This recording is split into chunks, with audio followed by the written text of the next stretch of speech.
Recently, we here at 50 Minutes look to expose an organization which has ensnared Canadians from all walks of life into their alternative lifestyle. Everything you're about to see is true, except for the parts that aren't. Meet Dan Pottage. Things in life seem to be going good for Dan.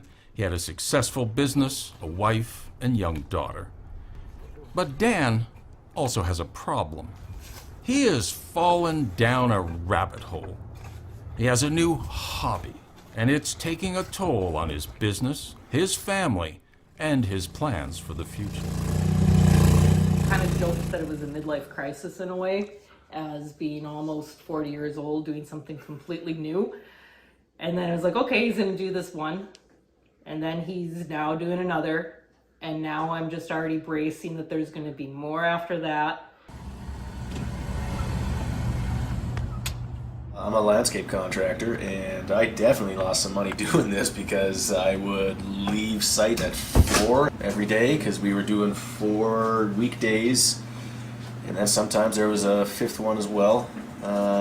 Yeah, it's a real-time commitment. I got a 5-year-old. My wife, I am indebted to her for some time now. Dan has started playing dress-up. The bunny outfit is just the beginning. Dan has become theatrical. This is Lifers, a century of addiction to amateur theater in Lethbridge, Alberta. I would like to think that I would support you in trying something crazy and new. I do support it, but we have a 5-year-old Yeah. who's going to kindergarten. And if you say I can't, then I won't. But I'm hoping that if something fun comes up and I want to do it, that you'll be good with it. But obviously we'll talk through it first. Mm-hmm. Yeah. Yeah, I'm basically here this time because of the play that Dan is doing. I came out, I was already coming in October when he did 9 to 5, but my stay got extended. So you can help look after the kids. So I could help and cook and take care of things because, you know, lots going on. So she's here cooking and cleaning while I'm working and Dan's at the theater at night. Thank you. The funniest thing of this whole play thing is that when they were short a person, we convinced our best friend to audition, and he had no experience. Yeah. Even less experience than Dan when it comes to acting and stuff, other than being a Dungeons and Dragon master. D&D or amateur theater, both can take over people's lives. Immersing oneself in an alternate reality holds great appeal for people. In a book about Dungeons and Dragons, Professor Joseph Laycock from Texas said, working to bring an alternate world into what we call reality is akin to what religions do. Dirty Dancing actress Jennifer Grey, watching her famous father put on his makeup each night, said it was like he was at an altar. So what deity are they chasing?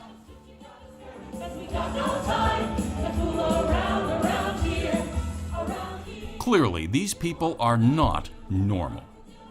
Dan started with Lethbridge Musical Theatre and quickly moved on to the local granddaddy of them all, Playgoers of Lethbridge.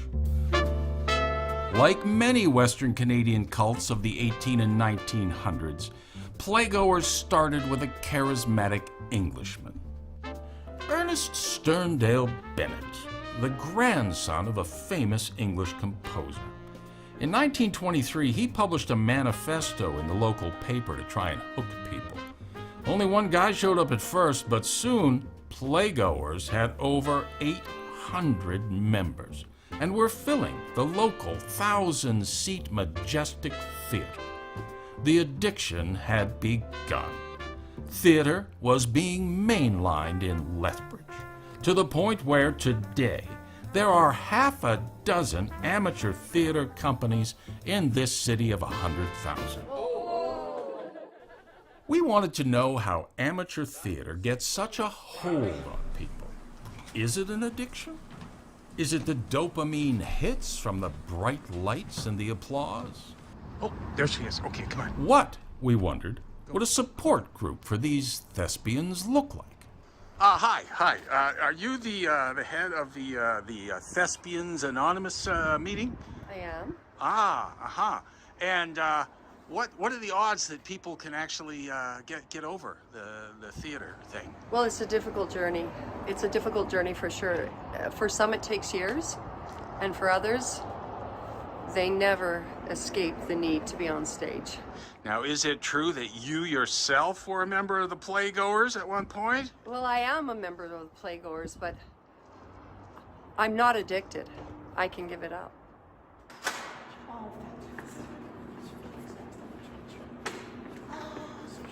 Ladies and gentlemen, we're going to raise the curtains on this meeting.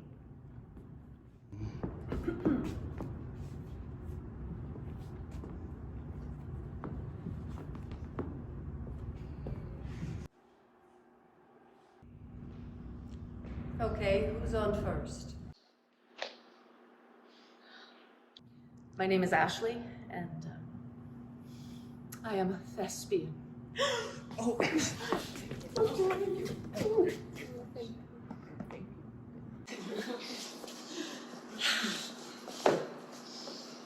It's so good to be here with all of you tonight. We are dark tonight, and all of you are my rays of sunshine. As many of you know, I was honored to be cast as Florence Collymore in the Centennial Playgoers production of The Play That Goes Wrong, but what some of you might not know is that by taking part in this production, I have continued the matrilineal tradition within my family. My grandmother was a thespian. My mother was a thespian. So you can see, really, I am a lifer.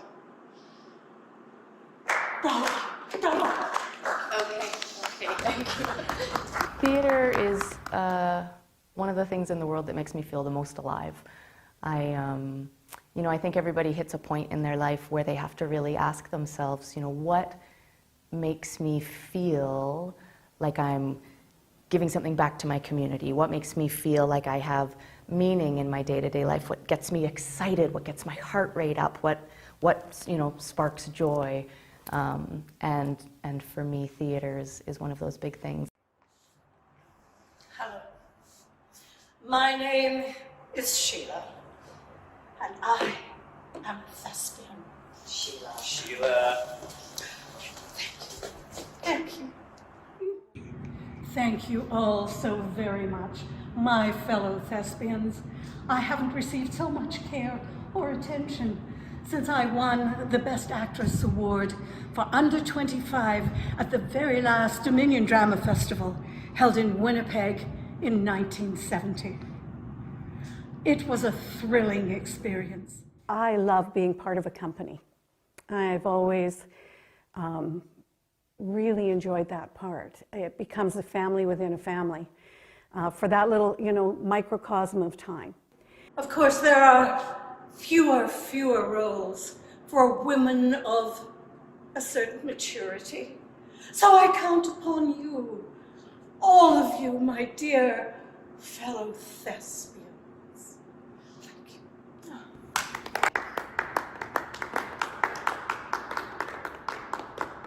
Thank you, Sheila.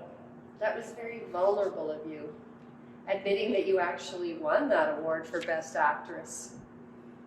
Well, that's the kind of honesty we look for here in group.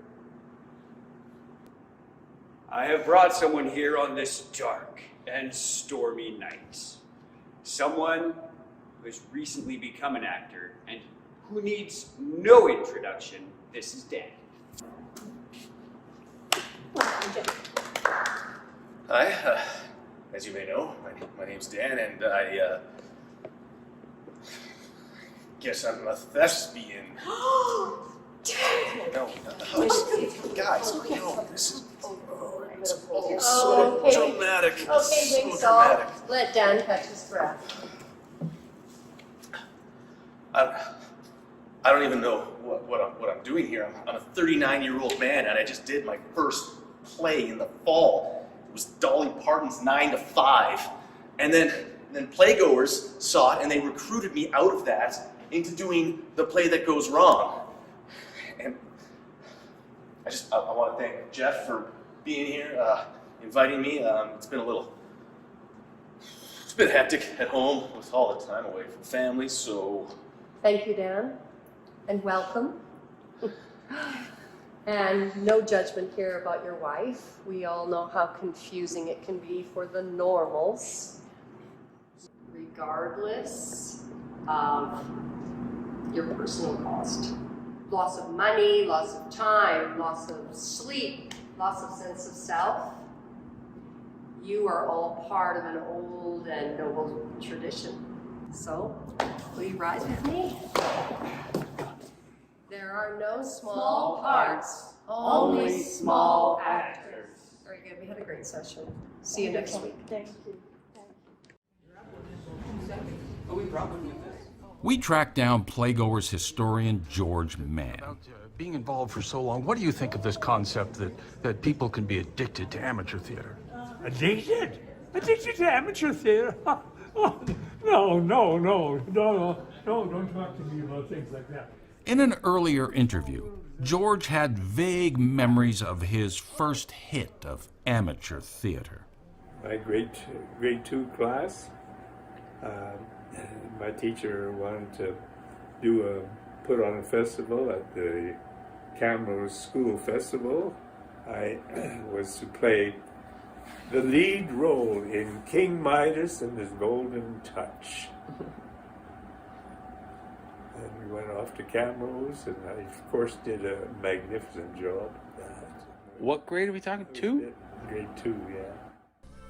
It's a common refrain we heard again and again from these thespians. You can get hooked at any age, and once hooked, it's very hard to let go. That's my dad, and I think that's my dad. That's my older sister, and way over here, that's me.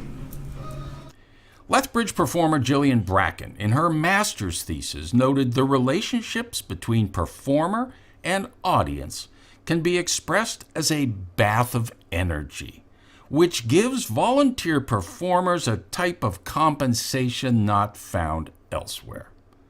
Call it compensation, call it a dopamine hit. Whatever it is, it's addictive. The audience absolutely brings a certain kind of energy that is palpable. It's almost a visual thing that you can feel and absorb as an actor, and it is that reaction that is, well, you can't substitute it. It's a real high, and that's what keeps you addicted. The applause, for sure. At the end of any show, it doesn't matter. When they say no small parts, no small actors, that's fine. I don't mind being a small part. More because you can throw a bunch into it, and you get the same applause at the end of the show.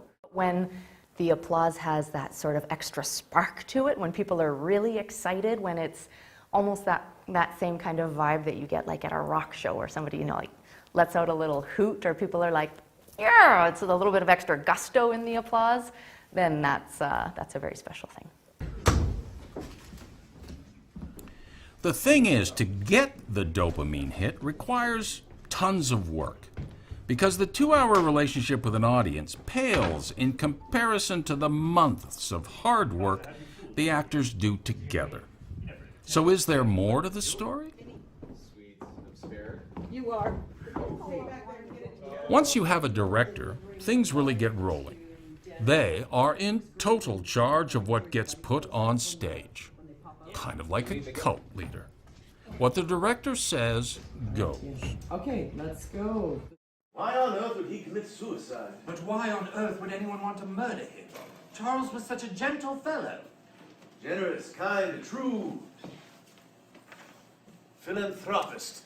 He never had an enemy in his life. Really nice job, everyone. There's a lot of effort that goes into a show.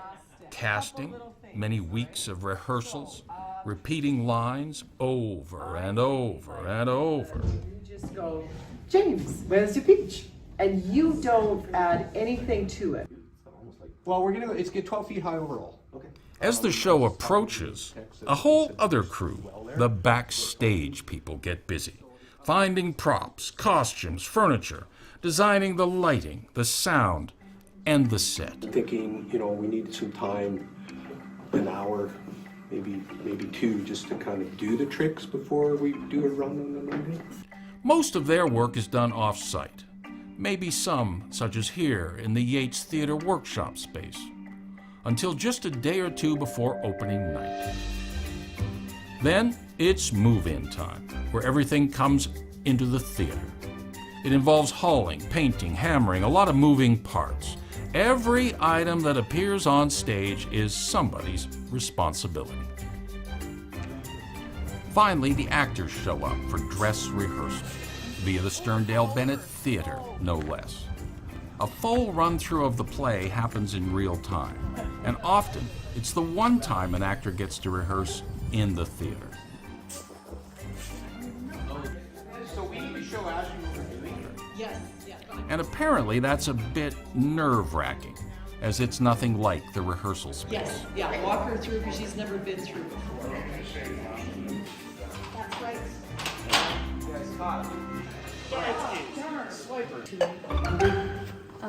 It's okay. Hang on one sec. We're just not set down here. Shelley, you do the whole push. And then go. Go, go, go. Then it's showtime.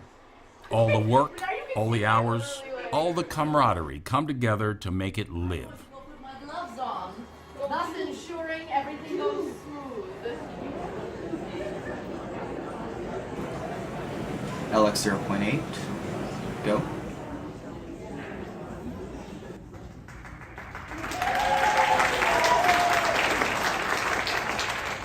Good evening again. Charles was such a gentle fellow. Generous, kind, true. Philanthropist. God, Charles Havisham murdered his own engagement party. Good God. That was wonderful to actually, towards the end, start to learn how to act. And I actually really kind of got to feel the audience a lot more because I could, they were laughing directly at the things I was doing.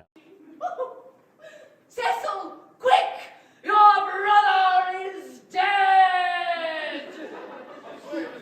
There's a very, very talented woman who I was on stage with for The Play That Goes Wrong, named Ashley Thompson. And she's talked about early on the reason she does this is self-care. And I thought that was kind of a strange thing until I finished that show, and this was a rough period in this past year has been just garbage for me. And I felt a lot better doing all those rehearsals and doing the shows, and it was legitimately meaningful, and it did help me take care of myself, yeah.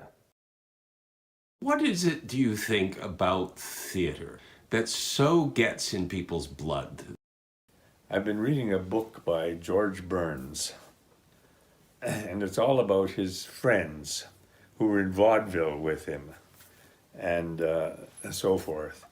And I think what he says there, they weren't in it for the money, they weren't in it for the fame, they were just in it because they loved it so much.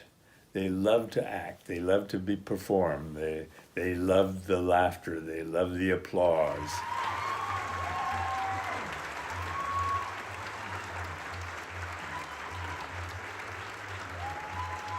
It's something that internalizes within you, I think,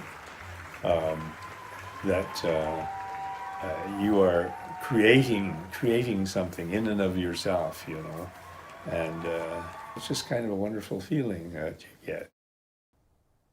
Clearly, some people can get hooked on amateur theater for life. So what about Dan? Will he escape the theater's lure? He seems to think so. I heard about the next one. I'm not sure if I'm interested, to be honest with you. The full Monty. No problem getting naked on stage, that's fine. Just didn't love the music in it.